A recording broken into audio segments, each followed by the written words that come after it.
Friends, good evening, नमस्ते, जय माता दी। कैसे हैं आप लोग? आशा करती हूँ कि सभी लोग अच्छे होंगे।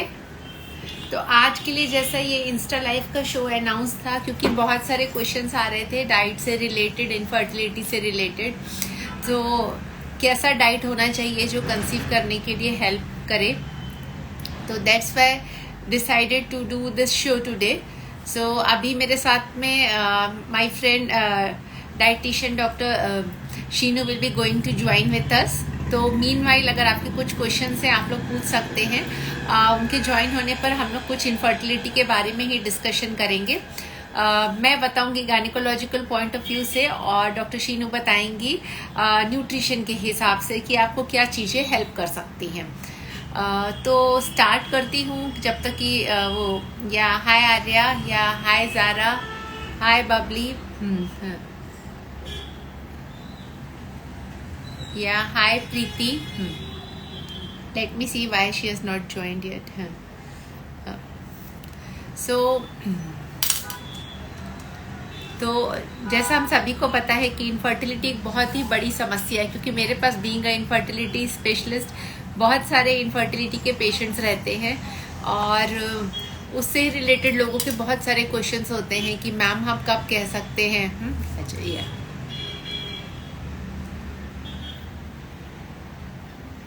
या हाय Harshita,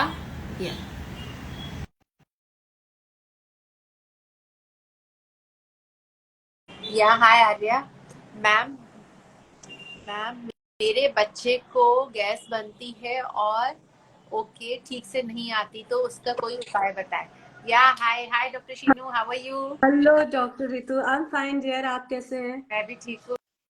long time. Yeah it's long time. I think I am visible and audible. Yes yes yes yes yes yes, loud. Yes yes. Great great great great.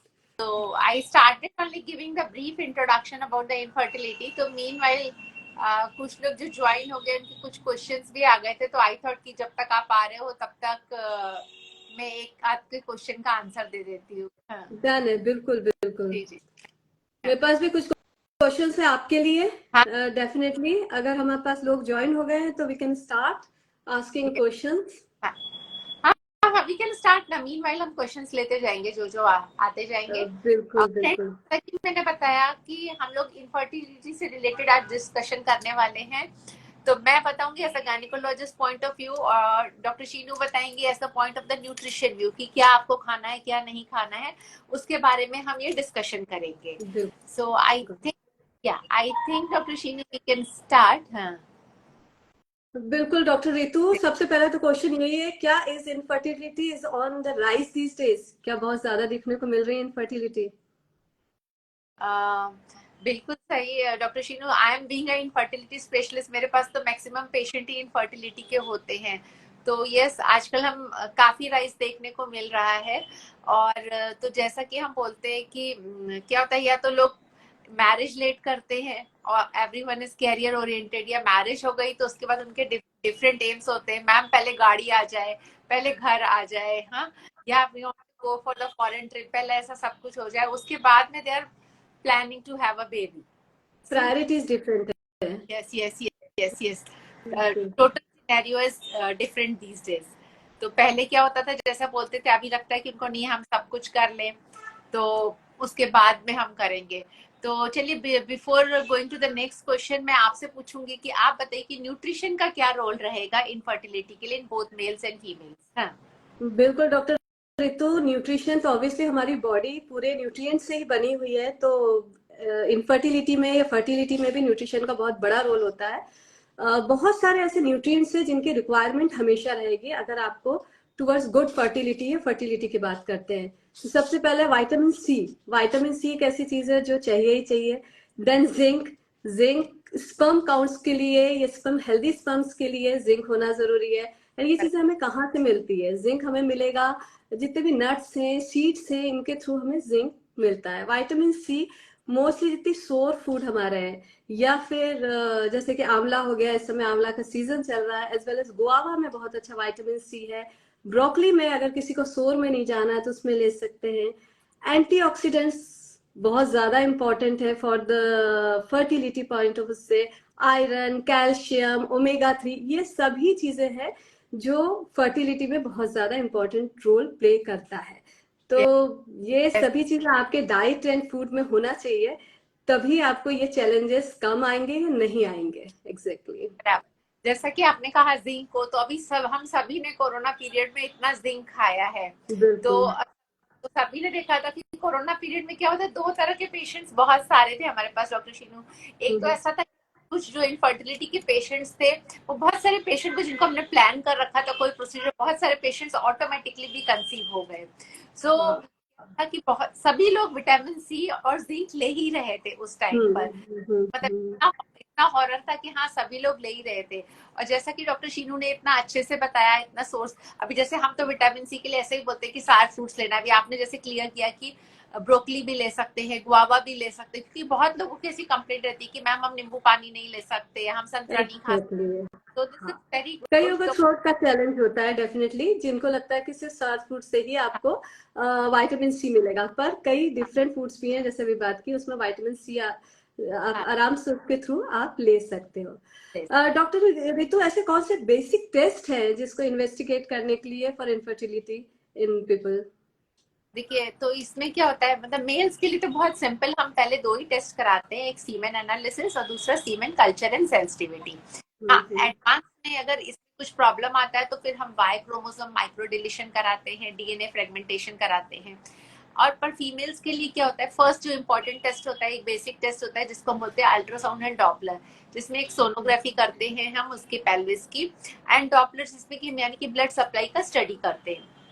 दूसरा इंपॉर्टेंट टेस्ट होता है कि ट्यूब्स उसकी दोनों नली ओपन है कि नहीं ओपन है।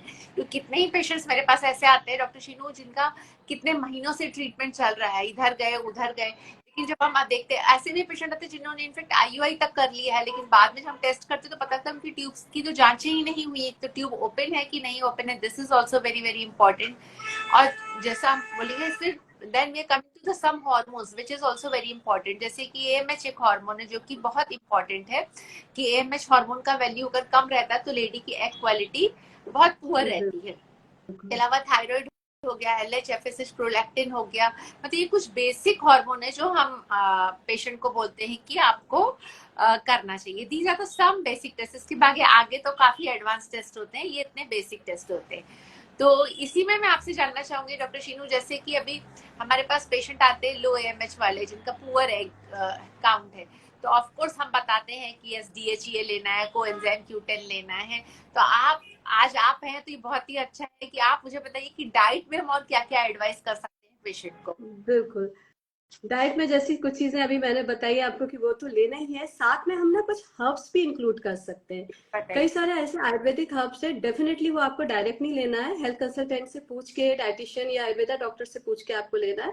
जिसमें सबसे पहले आता है अश्वगंधा। अश्वगंधा स्पर्म हेल्थ के लिए भी बहुत अच्छा है, सीमेन क्वालिटी के लिए भी बहुत अच्छा है, साथ ही साथ एग के लिए भी अच्छा है और स्ट्रेस को भी रिड्यूस करता है। साथ साथ गोखरू, गोखरू एक बहुत ही अच्छी हर्ब है, ये भी स्पर्म काउंट्स को बढ़ाता है, प्लस मोटिलिटी को भी बढ़ाता है स्पर्म की, गोखरू। इसके अलावा शतावरी हो गई, एंड शिवलिंगी कर एक होता है, Shivlingi is very good for the egg. वो अगर आप ले रहे हो तो एग आपका बहुत ही हेल्दी एग प्रोड्यूस होता है। तो ये कुछ हर्ब्स है, अगर आप उसको किसी भी हेल्थ कंसल्टेंट से पूछ के उसके क्या डोसेस है, ये चीज अगर आप लेते हो, अदर देन कोएंजाइम Q10 हो गया, B9 हो गया, आपको वो लेना ही लेना है। अदर एंटीऑक्सीडेंट्स हो गए, ये जितनी भी चीजें, इसके अलावा अगर आप ये हर्ब्स को आप इंक्लूड करोगे तो डेफिनेटली हेल्प करेगा आपकी फर्टिलिटी में। बिल्कुल। बिल्कुल। क्या आपको लगता है कि डॉक्टर रितु, क्या पीसीओएस एक बहुत बड़ा कंसर्न है? क्योंकि मेरे पास भी कई पेशेंट्स आते हैं जो पीसीओएस उनको रहता है या पीसीओडी रहता है, तो ये क्या एक बहुत बड़ा कंसर्न है इनफर्टिलिटी के लिए? यस यस यस, बहुत बड़ा कंसर्न, क्योंकि पीसीओएस की आज की अगर ओपीडी में बताऊं, अगर ओपीडी में अगर हम 20 पेशेंट देख रहे हैं तो उसमें से 10 पेशेंट तो पीसीओएस के ही होते हैं। तो यस, पीसीओएस का यस वेरी इंपॉर्टेंट और बहुत ही कॉमन ऐसा रहता है। या तो पेशेंट हमारे पास आते हैं इरेगुलर साइकिल्स को लेकर, या पेशेंट आते हैं कि उनको एक्सेसिव हेयर ग्रोथ हो रहा है एबनॉर्मल प्लेसेस पे, अपर लिप पर, या नियर नेवल, या कुछ आते हैं कि यस उनको एक्सेसिव वेट गेन हो रहा है, और कुछ आते हैं जो फर्टिलिटी एज ग्रुप वाले हैं कि मैम हम बहुत ट्राई कर रहे हैं पर हमें कंसीव नहीं हो रहा है, या अगर कंसीव होता है तो उनमें अबॉर्शन के चांसेस बढ़ जाते हैं। तो यस, एक पीसीओएस एक बहुत, तो दोनों तरह के पीसीओएस मिलते हैं, अभी मैं आपसे इसके बारे में डिस्कस करूंगी। एक तो ओबीस पीसीओएस भी मिलता है, दूसरा एक लीन ये पीसीओएस भी मिलता है। तो मिलता है बिल्कुल।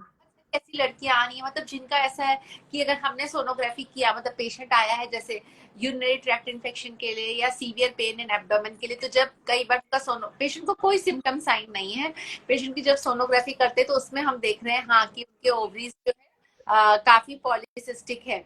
तो तब भी हमें पता चलता है यस, पर इनफर्टिलिटी के लिए एक बहुत बड़ा ये कॉज है कि यस पीसीओएस का एक मेजर रोल है। तो अब आज आप हमें बताइए कि डाइट की, अभी हम लोग क्वेश्चंस लेंगे क्योंकि काफी क्वेश्चंस आ गए, हाँ जी, फिर बिल्कुल बिल्कुल। हाँ अभी लेंगे। या तो अब आप मुझे बताइए कि डाइट के हिसाब से हमें पीसीओएस में, जैसा हम बताते हैं कि लोग मतलब बीइंग अ गायनेकोलॉजिस्ट हम ऐसा बताते हैं कि लो ग्लाइसेमिक इंडेक्स का फूड लेना है आपको, हाँ, और ये आपको हाई ग्लाइसेमिक इंडेक्स वाला सब कुछ अवॉइड करना है, आपको लाइफस्टाइल एक्टिव रखना है। तो अब आप मुझे थोड़ा सा डिटेल में बताइए और हम क्या क्या एडवाइस कर सकते हैं पेशेंट को। बिल्कुल डॉक्टर रितु, लो ग्लाइसेमिक तो लेना ही लेना है, ये चीज ध्यान रखना है, क्योंकि इंसुलिन रेजिस्टेंस होने के चांसेस, जब भी अगर आप पीसीओडी पीसीओएस पेशेंट हो तो इंसुलिन रेजिस्टेंस एक मेजर कंसर्न होता है इसका होने का। एंड लास्ट में हम ये कहते हैं मेट्फॉर्मिन ही ले लिया, कोई इसका अदर देन लाइफस्टाइल चेंज कोई और इसका कॉज मतलब कोई भी क्योर नहीं है। तो डेफिनेटली लाइफस्टाइल पे हमें करना ही है। और अगर ईटिंग हैबिट्स में देखें, न्यूट्रिएंट्स में बात करें, तो सबसे पहले ओमेगा 3 रिच लेना ही है, क्योंकि इन्फ्लेम रहती है, तो इन्फ्लेमेशन को रिड्यूस करने के लिए जिस चीज में भी ओमेगा 3 है, तो सीड्स हम बिल्कुल उनको बोलते हैं कि आप सीड्स जरूर लें। अगर आप फिश का इंटेक कर सकते हो तो आप फिश का इंटेक करो। और किसी भी चीज में जिससे इन्फ्लेमेशन होता है, कई बार हम पीसीओडी पीसीओएस पेशेंट्स को ग्लूटेन भी मना करते हैं, क्योंकि एसिडिक होना एंड अल्कलाइन होना ये एक मेजर चीजें हैं किसी भी डिजीज को होने की, और खासकर पीसीओडी होने का भी। तो अगर पीसीओडी है तो सबसे पहले आप ओमेगा 3 जरूर करें। और मैं एक सीड साइकिल रिफर करती हूँ, बोलती हूँ कि सीड साइकिल आप जरूर करें। तो सनफ्लावर एंड पंपकिन सीड्स जो होते हैं, इनका कॉम्बिनेशन आप लीजिए first 15 days of your cycle, यानी जैसे ही आपका मेंस्ट्रुएशन साइकिल स्टार्ट होता है, from day 1 to day 15, first जो पीरियड होता है उसमें आप sunflower and pumpkin seed 1 spoon लें, जो कि ड्राई रोस्टेड होना चाहिए, उसको च्यू करके आपको लेना है। Then second, after 15 days to last, जब आपका वो रहा 38 डेज तक, आपको सनफ्लावर सीड्स लेने हैं, जो नेक्स्ट 30 डेज के लिए, नेक्स्ट 15 डेज के लिए लेना है। तो इससे आपकी पीसीओडी की, अगर आपको मेंस्ट्रुएशन साइकिल प्रॉपर नहीं है, टाइम पे नहीं आ रहे हैं, तो अगर आप 6 मंथ्स तक रेगुलर इसको लेते हो अदर देन लाइफस्टाइल चेंजेस, तो ये बहुत ज्यादा हेल्प करता है आपके पीसीओडी को रिवर्स होने में, क्योर होने में। और डेफिनेटली अदर एंटीऑक्सीडेंट्स तो आपको लेना ही लेना है, इंक्लूडिंग ओमेगा 3 के साथ ही साथ आपको अदर एंटीऑक्सीडेंट्स लेना ही है। और लो ग्लाइसेमिक आपने बताया ही, बिल्कुल वो चीज करनी विटामिन है। डी बहुत मिलती है कॉमनली पीसीओएस के विटामिन पेशेंट। बी डेफिशिएंसी भी, हाँ, जब अगर एएमएच भी अगर लोअर साइड है, तो कई बार हम ये देखते हैं कि अगर आपने उनका विटामिन यस, डी चेक कराया है तो वो लोअर साइड है, तो अगर हम उनको विटामिन डी प्रॉपर दे देते हैं तो उनका एमएच लेवल भी हमको नॉर्मल आने लगता है। कई बार सिंपल इतनी सी चीज होती है जो थोड़ी सी ट्रिकी होती है, जो लोगों को शायद कई बार पता नहीं होता है, और यही चीज पीसीओडी पीसीओएस में भी होती है। तो ये छोटी छोटी सी चीजें अगर ध्यान रखते हैं तो डेफिनेटली वो कर सकते हैं। तो तो ऐसा अच्छी एएमएच में क्या, अगर एएमएच बहुत लोअर साइड होता है तो आप क्या बोलते हो कि प्रेगनेंसी? मैं और करना चाहूंगी, जैसा आपने कहा ना अभी लाइफस्टाइल के लिए, तो ये बहुत इंपॉर्टेंट है। Being practising in Pune, I am having lot of girls who are coming with this, तो लाइफस्टाइल चेंज करना एक बहुत बहुत ही इंपॉर्टेंट है। तो क्योंकि बहुत सारे लोग आते हैं कि मैम आप पीसीओएस के लिए आप ट्रीटमेंट दे दीजिए, नहीं हम नॉन हार्मोनल लेंगे, हम हार्मोन्स नहीं लेना चाहते। तो yes, we are giving in some patients myoinositol, D chiroinositol, उसके साथ डिफरेंट कॉम्बिनेशन देते हैं, chromium, vitamin D, melatonin. Plus जो होता है साथ में ना, एक लाइफस्टाइल के लिए यस आपको स्मोकिंग एंड अल्कोहल को थोड़ा अवॉइड करना है, जंक फूड को अवॉइड करना है। जैसे अब डॉक्टर शीनू ने भी कहा, तो वो एक बहुत ही मेजर फैक्टर, लोग आ रहे हैं पीसीओएस का ट्रीटमेंट ले रहे हैं लेकिन स्मोकिंग कम नहीं कर रहे हैं, अल्कोहल इंटेक कम नहीं कर रहे हैं, तो फिर कोई मतलब नहीं है इतनी दवाई लेने का ना। अगर आप इतनी दवाई ले रहे हैं, थोड़ा तो आपको लाइफस्टाइल जरूर चेंज करना पड़ेगा। That only I want to. बिल्कुल बिल्कुल, लाइफस्टाइल पे आपको राइट वे में रखना बहुत जरूरी है। और लाइफस्टाइल में डेफिनेटली आपका स्मोकिंग, अल्कोहल तो आता है, इसके साथ साथ और चीजें भी आ जाती हैं। हाँ। थोड़े से अपनी हैबिट को चेंज करना है, जैसे स्लीप पैटर्न। आजकल देखा है जितने भी यंगस्टर्स हैं उनका स्लीप पैटर्न बहुत ही ज्यादा, और जैसे ही आपका स्लीप पैटर्न राइट नहीं होगा तो आजकल बहुत इन है कि डिटॉक्सिफिकेशन करना, कि हमने डिटॉक्स कर लिया, पर बॉडी हमारी अपने आप डिटॉक्स करती है, ये शायद कई लोगों को पता नहीं है या अवॉइड करते हैं। अगर आप राइट टाइम पे सो रहे हो तो हमारी बॉडी के हर ऑर्गन्स का सबका बायोलॉजिकल टाइम है डिटॉक्स करने का। तो अगर ये सब चीज प्रॉपर हो रही है, आपका स्लीप पैटर्न राइट है, आपकी ईटिंग हैबिट्स राइट है, अल्कोहल एंड स्मोक का नहीं है, या है भी तो बहुत कंट्रोल वे में है अगर आपका, और अगर ये सब कंट्रोल है तो डेफिनेटली स्ट्रेस लेवल आपका नहीं होगा। तो इन सब को अगर हम ढंग से मैनेज कर सकते हैं तो पीसीओडी, ये एएमएच लो होना, ये फर्टिलिटी के चैलेंजेस जो आजकल इतने ज्यादा दिख रहे हैं वो नहीं दिखेंगे इतने उसमें। बिल्कुल, मेरे पास ना ओबीस भी बहुत, क्योंकि आई एम डाइटिशियन, तो ओबीस लोग तो आते ही हैं। तो आपको ओबिसिटी और थायराइड डिसऑर्डर से क्या ऐसे पेशेंट्स आते हैं जिनको फर्टिलिटीज के चैलेंजेस हैं? यस यस यस, बहुत बहुत सारे पेशेंट्स आते हैं जिनमें कि हाइपरथायराइडिज्म है, मतलब थायराइड की ग्लैंड कम काम कर रही है, और साथ में वाटर रिटेंशन है, वेट गेन है, और साथ में पीसीएस। कुछ लोग बोलते हैं कि मैम हमको थायराइड है इसकी वजह से हमारा पीसीएस हुआ, कुछ बोलते हैं हमें पीसीएस है इसकी वजह से हमें थायराइड हो गया, और कुछ लोग बोलते हैं कि मैम हमें पीसीओएस है इसकी वजह से हमारा वेट कम नहीं हो रहा, हम बिल्कुल नहीं खाते तो भी हमारा वेट कम नहीं हो रहा। दूसरे आते जो बोलते हम खाते ही नहीं है तो भी हमारा वेट बढ़ता चला जा रहा है, हम कितनी भी एक्सरसाइज कर लें। कुछ बोलते हैं कि नहीं मैम हमारी तो फैमिली में ऐसा है कि हमारी पूरी फैमिली में ही जेनेटिक्स में ऐसा है कि हम सब ओबीज हैं। तो ठीक है, हम ऑफ कोर्स काउंसलिंग जब स्टार्ट करते हैं पेशेंट की तो पहली बात तो यही बोलते हैं कि आपको कुछ ना कुछ फॉर्म में तो आपको एक्सरसाइज चालू ही रखना है। अब ऐसा नहीं है मतलब आप क्या सब ओबीज क्यों, इसका मतलब कि आपकी फैमिली में या तो कोई भी रनिंग नहीं करता या कोई भी एक्सरसाइज नहीं करता, तो खाली हम जेनेटिक्स को दोष नहीं दे सकते। पीसीओएस के लिए बहुत सारे मेरे पास यंगस्टर्स आते हैं जो बोलते हैं कि हमारी फैमिली में हमारी मॉम को था, हमारी मौसी को था, my cousin sister is having, that's why I am also having. तो ऐसा नहीं है, यस है जेनेटिक्स का रोल, but genetics plays only 10 to 13% for the not the whole. So ये भी एक बहुत इंपॉर्टेंट चीज है। तो यस, बहुत सारे पेशेंट्स आते हैं जिनको हार्मोनल डिसऑर्डर के साथ में पीसीओएस होता है। तो ऑफकोर्स हम प्रॉपर एक डाइट का तो सलाह देते ही हैं, एक डाइटिशियन से मिलने के लिए भी बोलते हैं। तो यस, एक बहुत इंपॉर्टेंट है ये। इसी में डॉक्टर शीनू आप मुझे बताइए, स्पेशली जब हमारे पास पेशेंट है पीसीओएस विद हाइपोथायराइडिज्म, तो आप डाइट पे क्या चेंजेस बताते हो? हाँ, या क्या? क्योंकि एक तो हाइपोथायराइडिज्म का एक सबसे बड़ा लोगों को एक मिसकंसेप्शन ये है कि बहुत सारे खासकर क्रूसीफेरस जितने भी वेजिटेबल्स है वो एकदम छोड़ देते हैं खाना, वो तो उनको लगता है मुझे खाना ही नहीं। हाँ, पर उसमें जो बायोजेनेटिक इफेक्ट आता है वो आता है अगर आप रॉ खा रहे हो तो। yes, तो एग्जैक्टली उनको हम बैलेंस बताते हैं कि उसको आप कुक करके अगर ले सकते हो तो आप उसको डेफिनेटली कंज्यूम कर सकते हो। एंड पीसीओडी एंड हाइपोथायराइड में अगर सबसे पहले उनका इंसुलिन रेजिस्टेंस हमें देखना है, जिसमें हमको glycaemic index, higher glycaemic index से नहीं देंगे। लीन प्रोटीन हम जितने ज्यादा देना होगा उतना ज्यादा उनको लीन प्रोटीन देंगे। लीन प्रोटीन में भी जो भी वेजिटेरियन है उनके साथ डिफरेंट ऑप्शंस हो जाते हैं। जो नॉन वेजिटेरियंस हैं उनको हम कहते हैं कि आप फिश, ओमेगा 3 बिल्कुल फिश के थ्रू ले सकते हैं, एग्स के थ्रू ले सकते हैं आप प्रोटीन को। और जो वेजिटेरियन जिनके पास है कि जिनको सिर्फ वेजिटेरियन ही लेना है, उनके पास सोया जरूर, आइसोफ्लेवोन कई बार हम पर्सन टू पर्सन डिपेंड करता है कि हमको किसको आइसोफ्लेवोन देना है या नहीं देना है। Otherwise soya is also a good option, tofu is a good option, paneer is good option, homemade paneer होना चाहिए। देन जितने भी हमारे लेग्यूम्स हैं, नट्स हैं, तो लेग्यूम्स की भी कई सारी अलग चीजें बन सकती हैं, छोले, राजमा, चना, ये these all are rich in protein. और इनके साथ बस थोड़ी सी चीज ध्यान रखना होता है कि प्रोटीन हमारी बॉडी में ना इजीली एसिमुलेट नहीं होता है, डाइजेशन होने में टाइम लगता है, एसिमुलेट नहीं होता है। तो उसके साथ अगर आप थोड़ा सा लेमन जूस डाल दिया तो वो इजी हो जाता है। थोड़ा सा आपने वेजिटेबल्स उसमें इंक्लूड कर लिए, जैसे अगर आप राजमा का कटलेट बना रहे हो तो उसमें कुछ वेजिटेबल्स डाल दिया आपने, हाफ बॉइल्ड आलू डाल दिया, जबकि लोग पोटेटो से डरते हैं, पर कॉम्प्लेक्स कार्ब हो जिसमें मिक्स हो जाएगा तो कार्ब उसके कॉम्प्लेक्स वे में वर्क करेगा। तो ये चीजें अगर हम उनको डाइट में देते हैं तो, और डेफिनेटली पोर्शन कंट्रोल सिखाएंगे, माइंडफुल ईटिंग सिखाएंगे उनके, कोशिश करें कि उस सर्केडियन रिदम को फॉलो कर सकें तो मच बेटर है। अदरवाइज अगर ऑफिस टाइमिंग उनके ऐसे नहीं है तो जितना कम से कम 2 से ढाई घंटे पहले वो खाना खा लें सोने के। तो पीसीओडी में एंड थायराइड में ये कुछ चेंजेस करके उनकी चैलेंजेस दूर हो सकते हैं। वेरी ट्रू, बहुत ही अच्छा आपने गाइड किया। यस, ये बहुत ही इम्पोर्टेंट है जैसा बताया डॉक्टर ने। और जैसे सर्केडियन रिदम के बताया वो भी बहुत इम्पोर्टेंट है, क्योंकि बहुत सारे पेशेंट्स ऐसे आते हैं कि स्लीप पैटर्न बिल्कुल डिस्टर्ब है, वो 3-4 बजे तक तो जाग रहे हैं, फिर सुबह सो रहे हैं। इसलिए देखा होगा आप, मतलब कि आजकल तो बहुत सारे मेडिसिन आते, साथ में हम मिलेटोनिन भी देते हैं पेशेंट को, कि पीसीओएस के पेशेंट बहुत अच्छा रिकवरी रेट है आफ्टर एडिंग द मिलेटोनिन। तो बिल्कुल सही कहा आपने। अभी के 2-3 क्वेश्चंस ले लेते हैं डॉक्टर बिल्कुल शीनू। बिल्कुल बिल्कुल।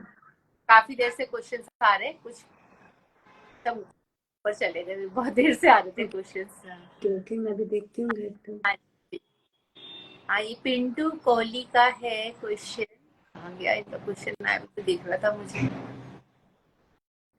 आप फिर से लिख सकते हो अपना हाँ क्वेश्चन वो प्लीज कहते ना। हैं हमें एडवांस आता है तो मेरा पीरियड एडवांस। हाँ, इन्होंने लिखा है मैम मेरा पीरियड एडवांस में आता है 2 दिन।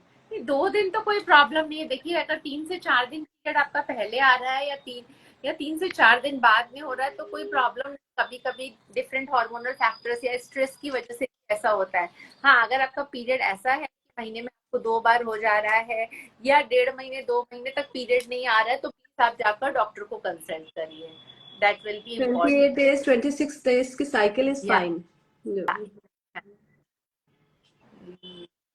अभी एक और क्वेश्चन है। हर्षिता सोनी लिखती है, मैम प्रेगनेंसी टेस्ट कितने दिन के बाद कर सकते हैं? अगर आपकी साइकिल बहुत रेगुलर है तो आप पीरियड मिस होने के एग्जैक्टली 2 दिन बाद भी कर सकते हो, कोई प्रॉब्लम नहीं। हाँ, पर अगर आपकी साइकिल रेगुलर नहीं है तो फिर अकॉर्डिंगली उसके हिसाब से बताते, अगर आपकी साइकिल कितने डेज की, 35 डेज की 40, तो जो भी आपकी साइकिल है उससे आप एटलीस्ट 2 से 3 दिन ऊपर रुकेंगे तो ज्यादा सही रहेगा। But we not very frankly is very much insisting on urine test, क्योंकि यूरिन टेस्ट जो होता है कभी कभी फॉल्स पॉजिटिव फॉल्स नेगेटिव भी रहता है। तो हम यूजुअली ब्लड टेस्ट के लिए या सोनोग्राफी के लिए सजेस्ट करते हैं, जिसमें कि हमें प्रॉपरली पता चलता है। अच्छा, यस।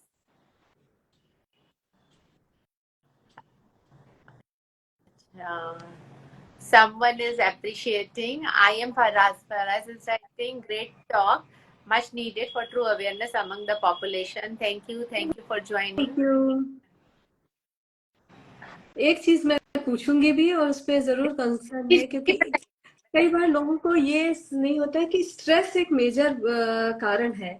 स्ट्रेस के साथ साथ कई बार बहुत पीयर प्रेशर होता है, क्योंकि आपने जैसे शुरुआत में बात की कि हाँ, लेट एज में मैरिज हो रही है, देन उनकी प्रायोरिटीज डिफरेंट है, देन एकदम प्रेशराइज हो जाते हैं वो, चाहे सोसाइटी से चाहे अपने घर वालों से, कि उनको उनको कंसीव करना ही करना है। तो कई बार स्ट्रेस पे भी आपका क्या वो कहना है कि स्ट्रेस को कैसे कंट्रोल किया जाए? स्ट्रेस क्या रोल प्ले करता है फर्टिलिटी में? हाँ, बहुत सही आपने पूछा। यस, स्ट्रेस तो एक बहुत ही इंपॉर्टेंट रोल है। क्या करते हैं लोग जब हमारे पास आते हैं तो ऐसा कर लेते हैं कि एक प्रोजेक्ट बेबी है, जैसे उनको ऐसा लगता है कि उनको ये कंप्लीट ही करना है।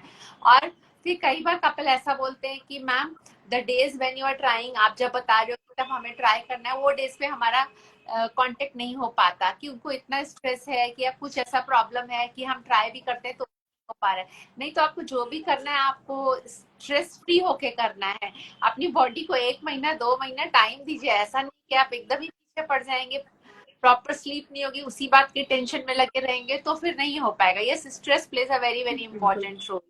हाँ, बिल्कुल। मैं आप भी इसमें कुछ एड ऑन करना चाहूंगी। हाँ डॉक्टर रितु, भी बताइए। जब भी कोई भी हमारी बॉडी है, हमारे माइंड स्ट्रेस में होता है, जिसमें पास भी कई पेशेंट्स आते हैं जो इनफर्टिलिटी होती है उसके लिए डाइट एंड न्यूट्रिशन के लिए आए, तो उनका सबसे पहला मेरा उनसे यही क्वेश्चन होता है कि आप कब से प्लान कर रहे हैं, एज वेल एज स्ट्रेस में तो नहीं है। तो मोस्टली लोगों का होता है कि हाँ स्ट्रेस में। जब भी आप स्ट्रेस में होंगे तो कई सारे चैलेंजेस आपको आएंगे ही आएंगे। हमारा आयुर्वेदा भी कहता है कि जब भी आप कंसीव करते हो उस समय हमारी बेबी की प्रकृति उसी समय डिसाइड होती है। तो अगर स्ट्रेस में आपने कंसीव भी कर लिया है तो बहुत सारे चैलेंजेस बेबी को भी आएंगे।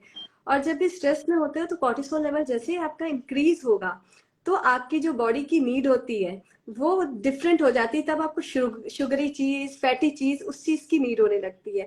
तो आप जब स्ट्रेस में चल रहे हो तो डेफिनेटली जो चीजें आपको खानी है, जो भी आपका मेजर कंसर्न है इस समय, वो चीजें आप कभी भी नहीं लोगे। क्रेविंग्स आपकी हमेशा शुगरी एंड फैटी चीजों की होने लगेगी, जिसकी वजह से एग की हेल्थ भी डिटोरिएट होगी as well as human health भी डिटोरिएट होगी।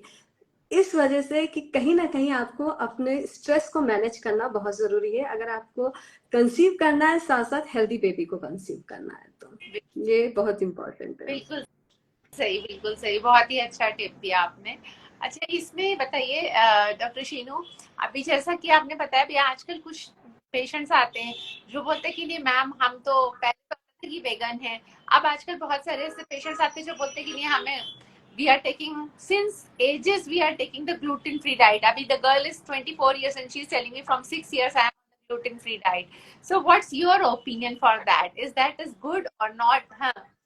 Gluten free diet is not for everyone, exactly. अगर आप, हाँ, आजकल हम देख रहे हैं कि ग्लूटेन से थोड़ा सा एलर्जिक रिएक्शन या फिर इन्फ्लेमेशन है, तो आप वंस इन अ वीक तो आप ग्लूटेन लो। अदरवाइज आप कहीं भी जाओगे, आपको ग्लूटेन मिल रहा है तो आपके उसको एलर्जी इफेक्ट्स दिखने लग जाएंगे। तो ग्लूटेन फ्री हम उनको देते हैं जिनको उसका चैलेंज होता है, अदरवाइज ग्लूटेन फ्री होने की जरूरत नहीं है। आप सभी millets as well as other grains को इंक्लूड कीजिए, इंक्लूडिंग वीट भी इंक्लूड करो। एकदम ग्लूटेन फ्री हो जाना इज नॉट राइट। एकदम वेगन अगर आप हो, इट्स फाइन, इट्स आपकी चॉइस है, पर वीगन अगर आप हो तो वीगन के साथ साथ आपको ध्यान रखना है कि कुछ फोर्टिफाइड फूड्स लेने हैं या फिर कुछ सप्लीमेंटेशन आपको लेना ही लेना है। क्योंकि वीगन में डेफिनेटली B12 आप कहाँ से जा रहा है, आपको आपकी अगर बॉडी नहीं प्रिपेयर कर रही है, आपके वो बैक्टीरिया नहीं एक्टिव है, तो आप B12 कहाँ से ले रहे हो? तो डेफिनेटली आपकी गट हेल्थ के चैलेंज आएंगे ही आएंगे। तो वो कहीं ना कहीं से या तो फोर्टिफाइड फूड लीजिए या उसके सप्लीमेंटेशन लीजिए, तो उस चीज का ध्यान रखो। बिल्कुल ठीक, बिल्कुल ठीक। I thank you, Dr. Shinu, for enlightening us. Welcome, dear. I think we have taken almost all the questions. हाँ. अच्छा, okay, okay, okay. अच्छा, okay. The Faraz is saying, Ritu ma'am, I am Faraz. Okay, Faraz, thank you for joining from Med Talks, and we get some new topics. And as follower, really love to listen you, ma'am. Thank you so much. Thanks to Dr. Shinu also. And yes, you have already answered, Dr. Shinu. There is one question. Eat Smart by Poonam. Eat Smart by Poonam. Are there is any food which help in infertility? Poonam जी, मैं वो answer कर ही चुकी हूँ कि हाँ, बहुत से ऐसे हैं जिसमें अगर हम बात करें तो एंटी ऑक्सीडेंट रिच जिसमें भी है, वो जरूर लेना चाहिए। विटामिन C होना चाहिए, जिंक होना चाहिए, B9 होना, फोलेट होना बहुत जरूरी है। जो भी रिच फूड्स हैं उनको कंज्यूम करना जरूरी है फॉर फर्टिलिटी। तो ये चीजें अगर रहेंगी, किस किस में है, तो जिंक हमारे नट्स एंड सीड्स में आता है, होल ग्रेन में आ जाता है। विटामिन C जितने भी स्टार फूड्स हैं उसमें रहेगा, साथ ही साथ गुआवा में हो गया, ब्रोकली में हो गया, इन चीजों में हमें मिल जाता है। Lean protein is much important, lean protein भी चाहिए है, पर मेनली सीमेंट का हमारे मिनरल्स, विटामिन अगर हमारे अच्छे होंगे तो उसकी क्वालिटी वाइज वो बेटर होगा। और ऐसी एग के लिए भी हमको प्रोटीन चाहिए, साथ साथ ओमेगा 3 जरूर चाहिए, एंड फॉलेट चाहिए फॉर द DNA सिंथेसिस, क्योंकि अगर हम DNA सिंथेसिस के लिए हमको फॉलेट की रिक्वायरमेंट जरूर होती है। तो ये ऐसी चीजें हैं जो न्यूट्रिएंट्स की रिक्वायरमेंट होती है। Very correct. सो जैसा कि बताया डॉक्टर शीनू ने, तो अभी जैसे कि हम लोग डिस्कस कर रहे थे इनफर्टिलिटी के लिए, जैसे डाइट में उन्होंने बताया, तो इसमें एक चीज मैं और ऐड करूंगी। हम पेशेंट को बोलते हैं कि रेनबो कलर प्लेट डाइट लेनी, तो जो भी आपके मौसमी फल और सब्जियां अवेलेबल हैं, जस्ट अ सेकेंड, हाँ जस्ट